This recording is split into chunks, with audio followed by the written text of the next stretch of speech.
கொங்கு மண்டலத்துல அவர் எங்க வேணா நிக்கலாம். நீங்களே ஒரு தடவை சொல்லியிருந்தீங்க, திரு அண்ணாமலை மாதிரி ஒரு பாப்புலர் லீடர் எந்த தொகுதியில் வேணாலும் நிக்கலாம், தமிழ்நாடு முழுக்க நிக்கலாம். ஆனா கூட கொங்கு மண்டலத்துல எந்த தொகுதியில் வேணாலும் அவர் நிக்கட்டும் அப்படின்னு நம்மளுக்கு கிடைச்ச தொகுதிகள்ல எல்லாமே நம்ம டிஸ்கஷனுக்கு வருது. மொடக்குறிச்சி வருது, திருப்பூர் சவுத்து வருது, கோவை வடக்கு வருது. ஸோ மொடக்குறிச்சியும் திருப்பூர் சவுத்தும் முழுக்க நீங்க அந்த தொகுதி வேணும்னா நீங்க எடுத்துக்கலாம். வடக்கு அப்கோர்ஸ் நான் ஒரு 7-8 மாசமா அங்க ஒர்க் பண்ணிட்டு இருந்தேன். அதனால தம்பி நீங்க திருப்பூர் இல்ல மொடக்குறிச்சி எடுத்துக்கலாமே அப்படின்னு சொன்ன போது முடியாது, நான் அங்க போக முடியாது, எனக்கு கோயம்புத்தூர் தொகுதியை மாத்துறதுக்கு விருப்பம் இல்லைன்னாரு.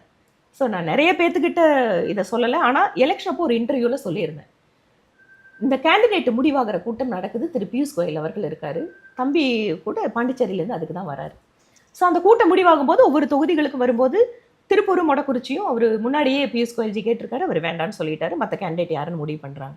அதை முடிவு பண்ணிட்டு அதுக்கப்புறம் இன்னொரு ரூமில் நான், திரு பொன் ராதாகிருஷ்ணன் அவர்கள், திரு அண்ணாமலை உட்காந்து பேசும்போது நான் சொல்கிறேன், தம்பி கோவை வடக்கு நீங்கள் எடுத்துக்கோங்க, ஒன்றும் ப்ராப்ளம் இல்லை, ஏற்கனவே நான் ஒரு தேசிய தலைவர் தான், நான் டெல்லியில் வேறு ஏதாவது பார்ட்டி ஒர்க்கு எனக்கு அசைன்மெண்ட் கொடுத்தா நான் எடுத்துக்கிறேன், நீங்கள் கோவை வடக்கில் நில்லுங்க அப்படின்னு சொல்லி அந்த ஆப்ஷனையும் நாங்கள் அவருக்கு கொடுக்குறோம். ஏன்னா நிறைய பேர் என்ன நினச்சிட்டு இருக்கிறாங்க, திரு அண்ணாமலை அவர்களுக்கு சீட்டே இல்லைன்னு சொல்லிட்டாங்க, பிஜேபி தான் சீட்டு கொடுக்கலன்னு நினைக்கிறாங்க. அது தவறு.